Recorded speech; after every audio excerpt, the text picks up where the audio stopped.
Hello everybody, it's Carrow Brown back at it again with another video, and I'm really happy to talk about today's topic because it's been one that's been sitting with me for a little while, and it has to do with something that I've been doing for the last 2 years, which has been going to conventions and hearing pitches. And I get it, sometimes you guys are sitting there and you're like, man, I've just got like this really cool idea and I just need this, like, I just need a chance, I need somebody to hear me, I need a shot.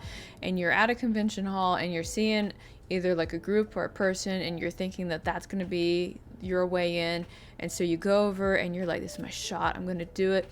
And this video is actually for you, and these are the things that I want to talk about in regards to pitching at conventions as somebody who has been doing this for about 2 years now. So we're going to cover if you should pitch at a convention, how you're going to do it without annoying the person that you're talking to, what is it that publishers actually want to see from you if you decide to take this leap, and then going into follow up with them at a later date, because just giving you a general FYI, publishers usually see anywhere between hundreds if not thousands of people at a convention, and while I'm sure your idea is quite fantastic, in the sea of faces it will probably get lost. Now I am going to say that a lot of my advice is kind of geared towards the comic book area because that's where I work at right now, but I do have a couple of other things sprinkled in there if you're somebody who's like looking to get into film, because I have been graced by sitting next to people who work in film and listening to how they talk about folks with their pitches and things like that. And I've also talked to a couple other folks of mine who work in different film studios and heard their take on when people come and approach them and all of that goodness. So I'm going to give you some general advice there. Hopefully if you are a film person, you should do your own video about being approached at a convention, so that way people know how to talk to you. Please do that, please. So let's go ahead and we'll cover the first thing. Should you pitch at a convention? Should you? And the answer is it depends. My first thought is that you need to be doing research on the publisher that you're looking to approach in regards to your pitch and see if they're actually taking submissions. If you go to their website and their social media, if you're on their newsletter, and at no point within the last 3 months they have mentioned anything about being open to submissions, the answer is probably that they don't want any submissions at this time. So if you go to the convention, instead of just running up there and going ahead and spitting your story out, ask the first question, which is, are you actually accepting submissions at this time? And if you're lucky, they may be informally accepting submissions and they may ask you, which leads us into the next part. The big part that I think I really want to hammer in is do not show up with an original character pitch. Just don't. I've heard that from multiple different places, because I'm sure you have a really fantastic character, but unfortunately, unless you have a track record of selling thousands on thousands of books, showing up with an original character written by you isn't going to do the publisher a lot of good. You have to keep in mind that this is a business, so they want to sell stories with things that people are comfortable and that they know. So when you go to a publisher to pitch a story, pitch it with characters that are already in that universe, that they're already currently in motion or action. And what I mean by that is sometimes you kind of need to track what the current storylines are with publishing houses, and sometimes, like, if you want to pitch a story about Wonder Woman, they're going to be like, okay, I guess we might be able to do that, but Wonder Woman is currently out of action right now because over in this storyline with this alternate universe, she's off doing this thing and XYZ and all that stuff. So make sure that you've got like a general thumb on the pulse of where things are right now, how it's being received, and you can also kind of pitch your idea in terms of, like, there's been kind of like a slow rise for this type of story within like certain fan bases that I think would resonate with them. Like, don't be afraid to bring that to the table, because that's good. But the one thing I am going to say is, whatever you do, don't just show up with one thing, show up with 5. So kind of like what I mentioned, lots of publishing houses have lots of stories, lots of writers, lots of things going on. So when you show up with your pitch, show up with 5 pitches, because you may not get your first one, but maybe you'll get your middle one, or maybe you'll get your last one. And make sure that those pitches are completely polished. Like, those have to be like the best log lines that you have ever done, and be ready to answer questions about it. And in those cases, when you are talking to a comic book publisher about your pitch, what they'll do is say, like, I really like that, email that to me later, or follow up with me later, which means that you need to actually do it. I was talking to a friend over at a different publishing house, and he said that he talked to this one guy that had a really good idea, and he never got the email, ever. Now, maybe he didn't get the email because he got an offer from a different publishing house, or maybe the guy forgot. I don't know. I will say that if you do get a better offer from a different publishing house, just be professional and say, hey, you and I talked about this, but I have offered to go here. Don't leave people hanging. Don't do it. Don't, because they remember that. They really do. probably one of the bigger reasons, and I should have mentioned this first, when it comes to writing and presenting your pitches and why you really should not be coming out the gate with an original character outside of can you make them money, is the fact that this is kind of a proving ground if you're going to be able to write in their sandbox. And if you're not showing that you have that same understanding, you know, that deep pedagogy of the universe and the characters and stuff like that, then they're probably not going to want to work with you. Make sure that you just have that ready. Now, when it comes to making your pitches, there's just a couple things I want you to keep in mind when you have it ready. You need to indicate like the genre, you know, the tone of the story. You need to be able to say who the target audience for your story is going to be, how it's going to be different from some of the other stuff that's come out, and then what it is that you're kind of wanting out of this project. Like, are you just looking for like to write like a 4-issue series? Are you thinking about like a one shot? Like, kind of like talk about that. I will say, if you show up saying I just want to write like a 60-issue long series thing, they're probably going to say no. Just don't do that. But definitely make sure that you cover those bases as well. You can never really go wrong with a 4-issue special. That's pretty good, and they're able to work with that a lot easier. But if you know that they're doing an anthology as well, see if you can fit your story into that anthology. Just make sure that you're reading what the page requirements are, because if you're writing a story that's like 34 pages long and the anthology is only taking 10 pages, then you have a lot of rewriting to do. On top of having to do research about the publisher and all the stuff that they've got going on, if they're soliciting what's going on in their universe and all that wonderfulness, you also kind of need to know the person that you're going to be pitching to. And know a little bit about them. So for example, if you walked up to me at a convention and said like, hey, I've got this really great story about this deformed female Valkyrie who's got a snarky sword, and they both work for the Well of Knowledge, and they're always sent out to go and steal information to go and bring back to the well, I'm gonna look at you and I'm gonna be like, are you talking about my book? Because I already wrote it. Like, it's on Amazon for 99 cents. Like, you can go get it right now. Yeah, thank you for letting me have my self-plug. I really appreciate it. But the other reason I do mention that you need to understand your target audience and the things that they want to hear is because I have heard some very, very cringe pitches delivered to various people where I was very afraid that a fight might break out. And I'm not even going to say like some of these pitches were done in a way that were meant to provoke. It was just somebody not reading the room. And so that will leave the wrong impression, and you don't want to do that. One of the things that comes with the benefit of researching the person that you're trying to pitch to is that it helps them remember you a little bit more.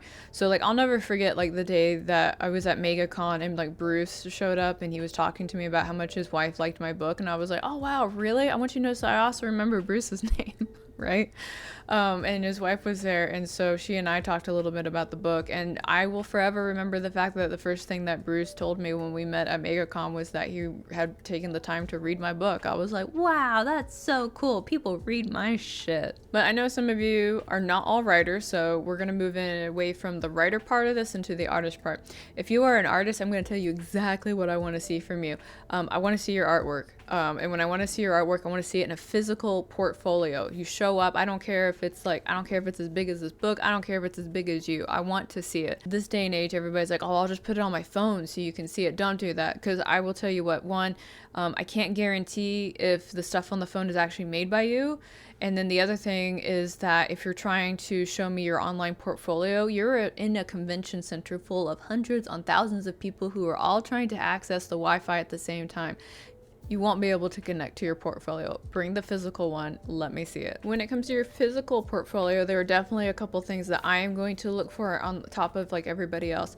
I want to see your covers, and I want to see your pinups. I want to see, because those are big eye catchers, and so I want to see how you try and catch the eye. I'm also looking for perspective. I'm trying to see if you know where the vanishing point in your artwork is, because and I know that sounds really silly, but I have seen some artwork that has like slid across my desk where some of the very basic fundamentals of art is not there. And I think that's mostly due to a lot of people who are self-taught, but you should self-teach yourself. The vanishing point is really important for you. Outside of the covers and the pinups, I want to see your interiors.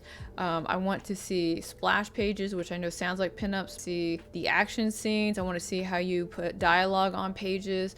And again, if you color those, I want to see how you color those as well. After that, my big recommendation when you are approaching a publishing house and trying to sell yourself is to bring fan art. So if you've got any fan art of like any of the major characters or minor characters or anything else like that, let's see that, because then we get to see what the stories look like in your style. And in some cases it can be like super dynamic, and it may not be for the project that you want, but it may fit a different project that people may want to slot you into. Again, covering that all over one more time: covers, pinups, interiors, what you can color for any of those, and fan art. The very last thing, and these are super cheap, you can go and get them from Vistaprint right now for a very low price, and then you can have 100 of them and they'll be completely useful for you in many things. But it's a business card. I need a business card from you, and on the business card it needs to have the really important information, which is your name, your email, some social media handles on there so I can come and check you out, and then a space on the back. And now this is a personal preference for me, but on the back, while you may be tempted to like slap a whole bunch of stuff on there, if you just leave enough space to write what we talked about, when I get back to my hotel room, or when I get back home, depending on where the convention is, I'll be able to go through all of those business cards, and if you wrote like the summary of what we talked about on the back, I'll remember what we talked about. And depending on the back and forth, I will either reach out to you or you can reach out to me. If you are talking to somebody at the convention and they say, hey, here's my business card, email me in a couple of days, please actually email that person. Please do it. And the only reason I say that is because there have been times I and other people have said, please email me because we want to continue the conversation, and we don't get anything. Now, I don't know why. Maybe it might be because they lost the business card. That sucks. I did have that happen to one person. They found me on Twitter or X or whatever we're calling it, and then we were able to figure it out after that. But in other cases, like, we don't know what happened. Maybe they went with a different printer. Maybe they made different life choices. That's fine. But don't be afraid to just let us know. It's just a basic professional courtesy. That's it.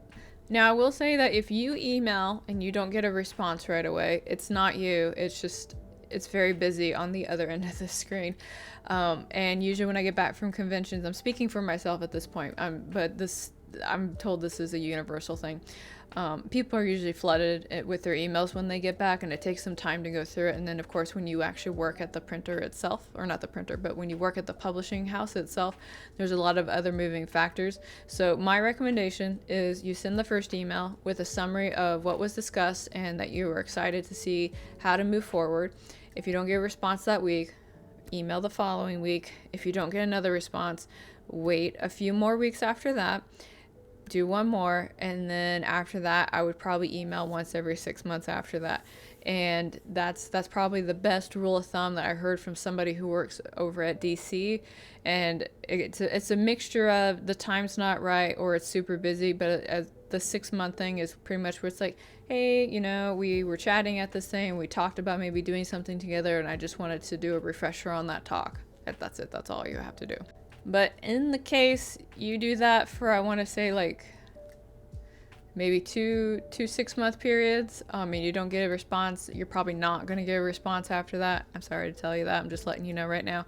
And I would let it go and just move on and find other opportunities, because even though you may not be able to move forward with that other publisher or that particular publisher, there's lots of other ones that you can go work with. There's a lot. So I want to switch gears, and I want to talk about pitching film scripts to directors and film studios. My general rule of thumb is don't do it. I would say if you are approaching these individuals, to just ask the general question of like, I've been really excited about your work, insert work here, and I thought that the work that was done by so-and-so, insert name here, was really good, and I would be very excited to find some opportunity to work with you. I am, an amateur film writer, or whatever you like to describe yourself as, and I was curious about what opportunities there might be to, collaborate with you. That's it. Leave it at that. Stop right there. Don't do anything else. But Carrow, some of you are saying, I want to talk about my script. But don't fucking do it. Don't talk about your script, man. You will run into some folks who will be very nice and say like, oh yeah, sure, go ahead and email it to me. I have mixed thoughts on that. But the problem with that is that and why I'm always pushing for please don't do that, is because I have actually seen several scenarios where a person read the script of a fan who was just curious about general feedback, and because that person read the script and it was currently like lightly tied to a movie that they were already part of, that movie had to get canned, right? Thousands of dollars gone. thousands. They're just gone. Nobody wins when you try and pitch your script unsolicited. So don't do it. I would, again, circling back, ask if there's opportunities to work with. If they ask if you've got script ideas, you can provide the log line at that point. And then later, if they ask you to send the script to them, send the script to them then, but do not push for it. Don't lose people money and jobs. Don't do it, okay? Your idea is fantastic, but it's not thousands of dollars fantastic right now for all these other people.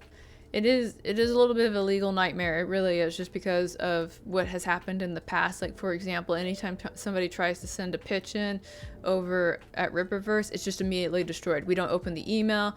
We see something in the log line. If it even looks suspiciously like this could be a pitch document thing, it's immediately destroyed. We've never seen it. And the people who usually destroy it are not part of the creative team whatsoever. So like that's really it. So please don't do any of it. Just okay, that's my big takeaway. Don't do it. I'm done harping on this topic. We've done all of that talking. I want to do a quick recap about things that you need to remember to do when you try to pitch at a convention. So again, make sure that you're doing your homework on the publisher. Make sure you're doing your homework on the person. Show up prepared with the right kind of ideas for what you're trying to pitch. Keep your pitch tight and clear. Know what you're talking about. Don't provide unsolicited materials. Bring your business cards. Make sure that you follow up after the convention, and then don't take silence personally. Sometimes it can happen, and there's always other opportunities that are out there for you to follow and engage with. So I hope the video helped you. If you liked it, please do me a favor and hit the like button. If you know somebody who is about to go to a convention, they're thinking about pitching, feel free to send my video to them. It might increase their chances of getting a yes instead of being told no. If you have ever pitched and it's gone sideways, or you've got your own pitch fun stories, I would love to hear about it in the comment section, not just for myself, but for anybody else who might see this video, so that way they can get like some tips and ideas of what not to do at conventions. And then if it's your first time here, welcome. I probably should have welcomed you at the start of the video. My channel at this point is basically talking about writing and publishing advice going forward, with some occasional planner videos in there, because I love to play with planners and I love to plan and I love to be effective, and I would love to make you effective too. You can come and hang out and join all that content, but for now I am done. My name is Carrow Brown. I am a urban fantasy author. I write books, I work at publishing, and I do a whole bunch of other stuff, but for now I am done, and I'm going to go enjoy my snowy weather. I'll talk to you guys later. Bye.